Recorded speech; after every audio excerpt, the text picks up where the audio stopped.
Thank you so much for joining us again on Conversations with Cliff. My name is David Evenden. I'm the owner and founder of Standard User Cyber and Standard User Institute. This is my good friend Cliff Lash, who is also the president of Standard User Institute. Hi, Cliff. How are you doing today? I'm doing just fine. How are you, David? Oh, I'm doing great. Thanks. In the past, we've talked about so far. I mean, it's only been 5 weeks. This is our sixth session. We've talked about so many different topics, from botnets and zombies and viruses and worms and antiviruses and cybersecurity versus infosec and all kinds of stuff. But today I feel like we're going to talk about something that is a little bit more prevalent and more of a concern, I think, to a lot of individual end users.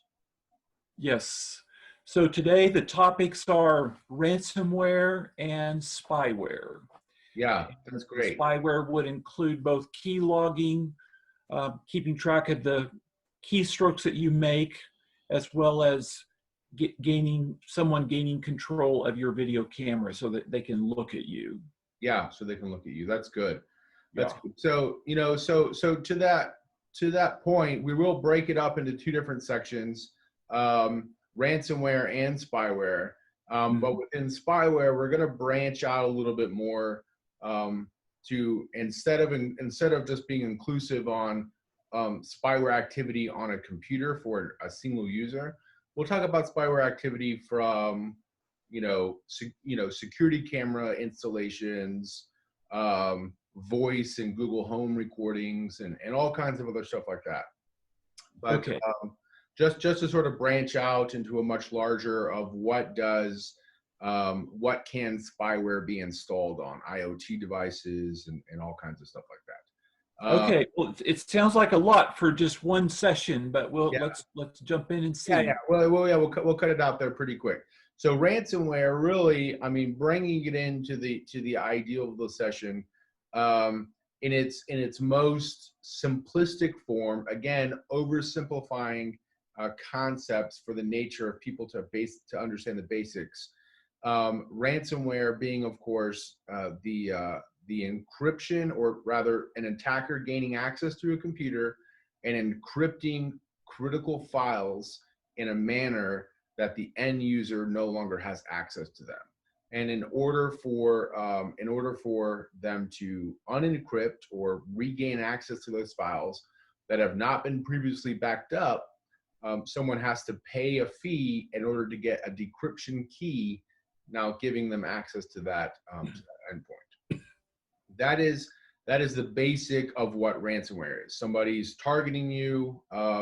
Most of the time, if they're targeting a specific end user, they'll gain access to that user's infrastructure and say, okay, this guy may not be very wealthy, so I'll just charge them $100 or $200 to do that, or $300. In that capacity, that's not a whole lot of money, but you multiply that times, now I have this ransomware attack that's hit 50,000 people, 50,000 times $300, that becomes a lot of money. And then ransomware from a perspective of, enterprise or corporate environments, now you actually start to look at what is actually targeted and attacked within an enterprise or corporate environment from the perspective of ransomware. Centralized file servers, centralized domain controllers, DNS servers, and so on and so forth like that, where you can encrypt recursive file systems and prevent people from accessing their key, rather what I would say, their critical data within an enterprise or corporate environment. Okay, so let me ask a few questions here. Sure. One is, I think I read that ransomware can get in through several methods: viruses, Trojans, and sometimes worms. Sure. Yeah. I mean, just think about it. Just think about an attack. I mean, a virus or a Trojan or a worm. I mean, those again in our previous conversations are just they're types of attacks or types of payloads. The attack happens for some delivery methodology. It might be let's just say, for instance, in an enterprise environment, you might have some externally hosted server that has some vulnerability that somebody can gain access to, and then hop from that server to a bunch of workstations, and then those workstations to a centralized file server, installing ransomware on all of those endpoints as you move from spot to spot. Now, for an end user like me or you, most ransomware activity is delivered via some type of phishing campaign. You send someone a document, they open that document or an email, and you click on a link or you open a document, and it installs ransomware on your machine, and now it's locked up.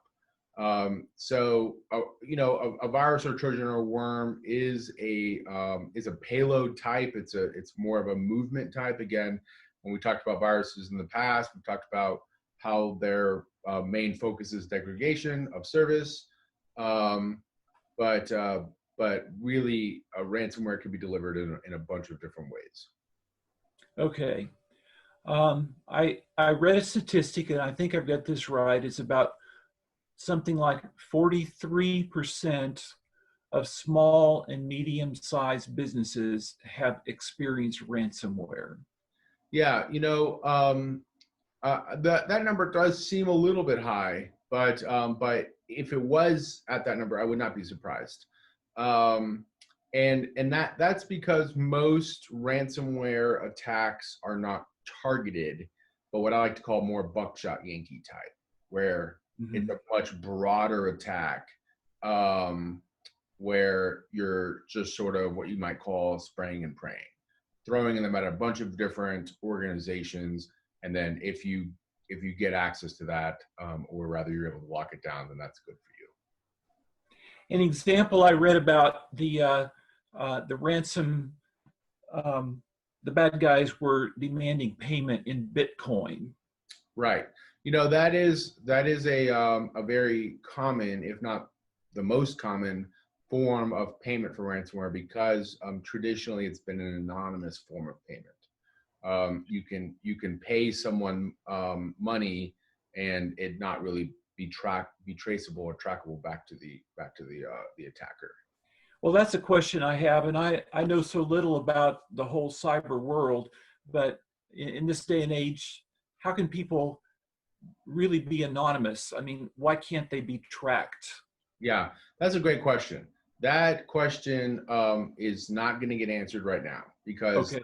that's going to take 15 or 20 or 30 minutes just to answer even like the base, you know, most simplistic form. Okay. But there are, you know, Bitcoin was designed to be an anonymous form of payment, and we'll just leave it at that.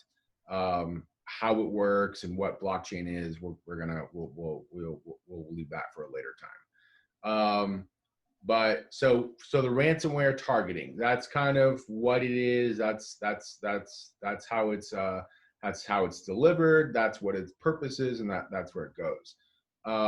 When you switch over to spyware, are you ready to switch to spyware? Let me just maybe one more question, and that is there anything specific that general users like me should do to protect themselves from spyware? I mean, other than having an antivirus program in place. Yeah, see, that's a great question. Antivirus program, again, as we talked about in the past, will protect you from known attacks. If an antivirus is a new, what you might call is a new thread or a new variant, your antivirus is not going to catch it. But like I said before, one of the main things that a ransomware tries to do is it tries to encrypt your critical files. Well, if you back up your critical files, let's just say you have something on your machine that backs up your critical files every hour, then if ransomware attacks you and you back up all of your files from that form, or say you reimage your machine and then you back up all your files, you basically have only lost 1 hour of work, if you've even done any work in that hour. So that's really the best. Ensuring that you're backing up your critical files is really key there. Now, we are talking about ransomware, but let's just say, for instance, you do have some flavor of ransomware that also has a rootkit on it, and you do reimage that machine and the rootkit is installed in the BIOS. Well, now you've actually not gotten rid of that because it's a difficult way to get rid of that. We're not going to go into rootkits right now. That's a very complicated discussion about installing some type of a malware into the BIOS, which persists after reimaging. So we'll get to that at a later time. Just know that the baseline of ransomware can be mitigated by backing up your critical files. Okay. Like to the cloud or to a flash drive or to what? I would say something. I would say just for the sake of ransomware and its potential. How do you say that? Its potential intelligence. Propagation. Say that again. Sorry. Its potential intelligence. Okay. I would not back up to a local source, because if you're backing up to a local source, a USB drive, a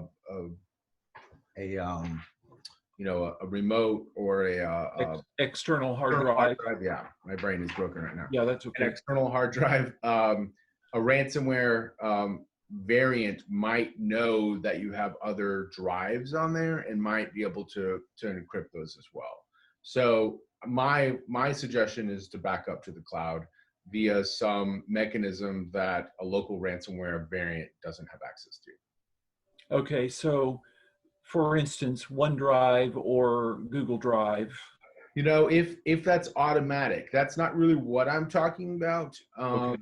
The OneDrive and Google Drive are pre-configured file sharing systems. Those are not backup systems.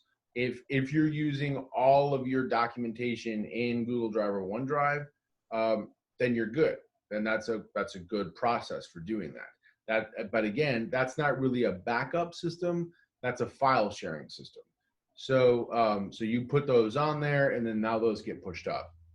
Now, let's just say in that capacity, your update is in Google Drive or OneDrive is every hour, and it's updating every hour, and it's automatically pushing those out. Well, what happens if you encrypt your local documents, and then your Google Drive or OneDrive takes that document and pushes it to the cloud and overwrites the existing document that's there? Well, now you've just overwritten the document in the cloud with an encrypted document from your local machine.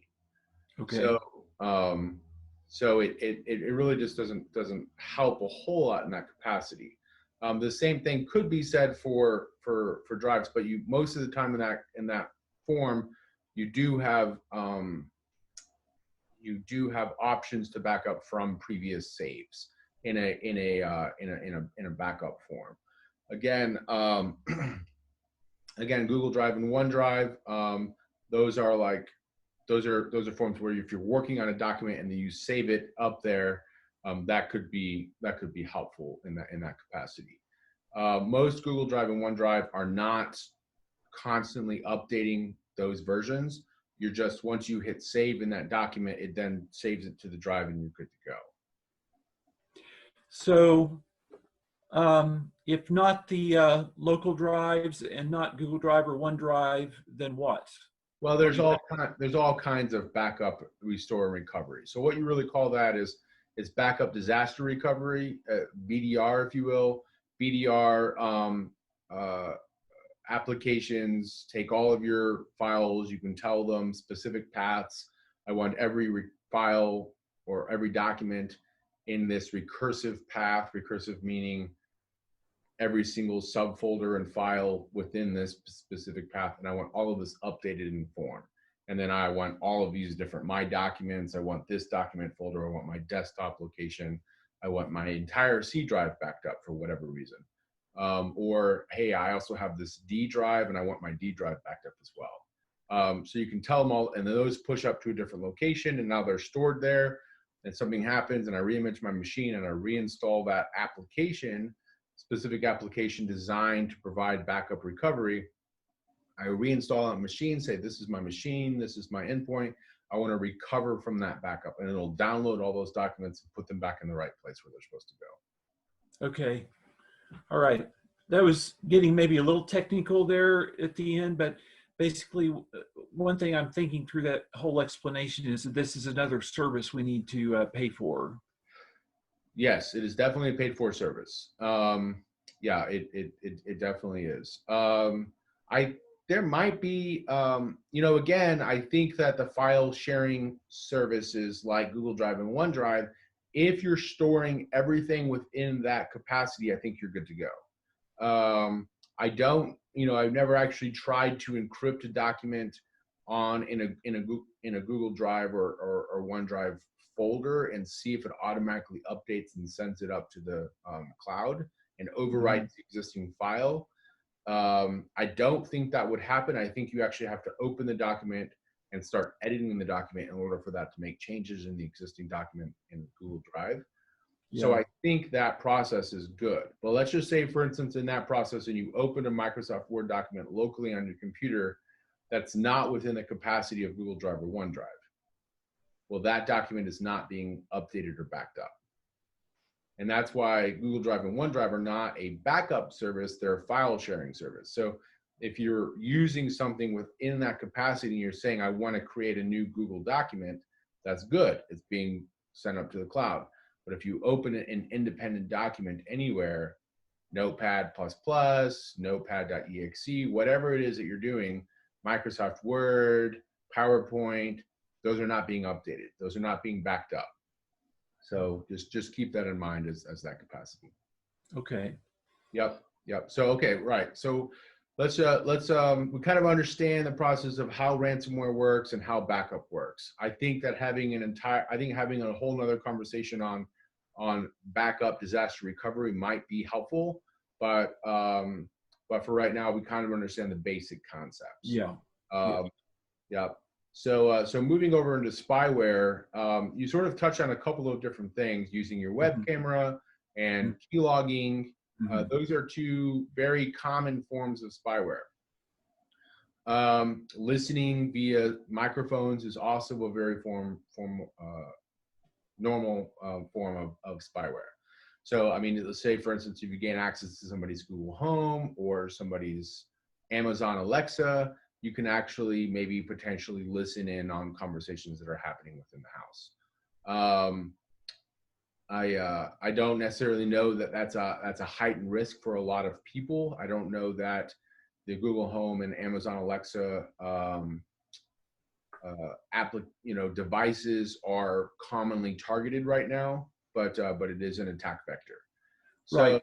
So let me ask just one quick question here. So, like for instance, listening through Alexa or even through your computer, I mean, is that something that can be done from across the country or across the world, or is it something somebody has to be sitting in your driveway hacking into your local Wi-Fi? Yeah, that's a good question. And that's really what I wanted to talk about in the form of an overarching perspective of spyware. So spyware can be independent. For whatever reason, if somebody just wants to spy on you, they can do that. But most of the time, spyware is incorporated into some other mission, if you will.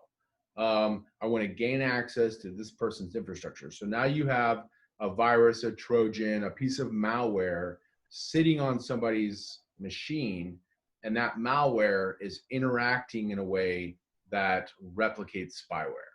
I'm performing keylogging, I'm looking at their videos, I'm listening to their microphone, so on and so forth.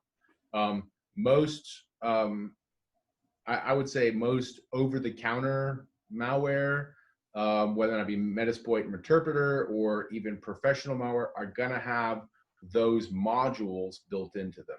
Modules for keylogging, modules for for looking at your web camera, and modules for listening to your microphone.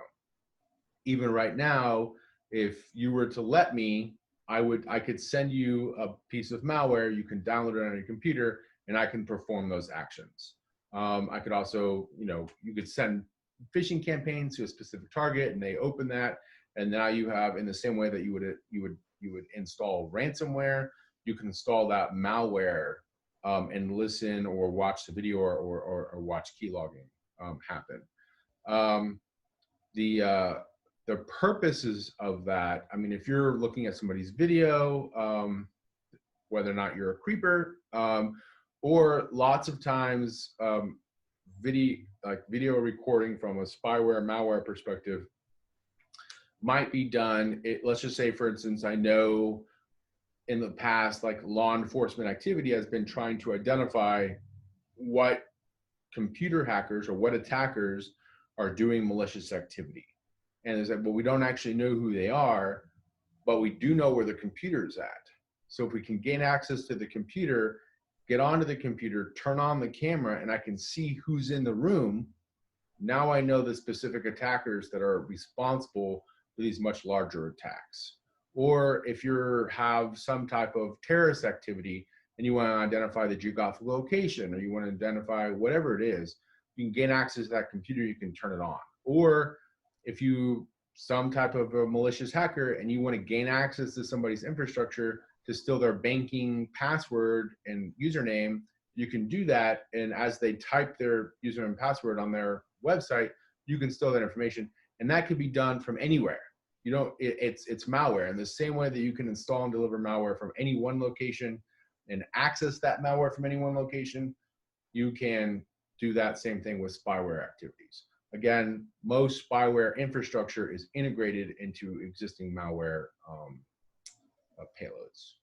So how can anybody know for sure that this key logging software is not already on my computer? Yeah, that's good. Most professional antiviruses can tell when a keylogger is on your computer. Okay. And that's just because a keylogger interacts at the kernel level with the way the keyboard with the way the keyboard communicates with the operating system. And by sort of visualizing that or seeing if anybody else is trying to access that space, you can actually start to see that somebody's doing that. So, and that's a good way of sort of looking at that. If somebody else is reading that space, who is accessing this space in order to read this information? So even if some kind of spyware gets installed on my computer, and maybe it can't get through the antivirus software, but maybe I, for whatever reason, click the wrong thing and then it installs it. Even after that happens, my antivirus would probably catch it. Well, maybe. And when you say get through, your antivirus on your local machine is not just like a one-time try to get delivered to the machine. That's like delivery, running, processes, the entire world. You know, and just to sort of recap that, you know, the way and other ways you might notice that if you have degradation of service, you say you're typing something and it's taking forever. If your camera comes on at weird times and your green light is on, you know, when it's not supposed to be on, obviously it's on right now because we're recording something. But in the event that you turn it on, it doesn't come on. Now, that green light doesn't always have to come on. You can actually access the camera without forcing that green light to come on or to tell the green light to not come on. There are different ways you can do that by interacting with the operating system if it allows for you to do that. So just keep that in mind. That's why a lot of people use anti camera or anti-recording devices. Those are really useful devices. Whether or not that's a sticker or a slide cover to cover that, that's really one of the most, you know, you really can't prevent a lot of that type of activity. But yeah. So that's sort of where keylogging and camera recording sort of comes into play, and listening to microphones and stuff like that. Okay. Additionally, in a network environment or an enterprise environment, corporate and network, you might have like distributed cameras there, and those distributed cameras are now pushed back to some IoT device. The IoT device, you know, could just be some type of server or piece of infrastructure that's communicating. I'm sorry. not IoT device, a network device that's communicating with your IoT devices, which are your cameras. And your cameras then are sending the information back. Now you can access that particular piece of infrastructure and then start to just watch whatever's happening within all of those cameras. That's, of course, you've seen that in movies 100,000 times when somebody taps into the camera system and so they can see what's happening. But that, that's another form of spyware, getting access to that to watch it. So yeah, sorry, this episode is sort of more doom and gloom. This is, people can get you and there's little you can do about it. But there are ways you can protect yourself, just sort of we talked about in the past. It may not be very helpful or incredibly effective to have some signature-based antivirus, but it's better than doing nothing. Of course, more professional antiviruses will look for and search for these different types of activities like keyloggers. And so if you're using just a free version of an antivirus or something, it's probably not looking for your common antiviruses. It's probably not looking for keylogging. It's probably just looking for the most common types of viruses and malware. So just as an FYI there. Yeah. Okay. All right. Well, again, thank you, David, for sharing your expertise in kind of a general way with me and with hopefully other people who are watching this episode. Yep, of course, absolutely. Thanks so much, Cliff. We'll talk to you next time. All right. Thank you.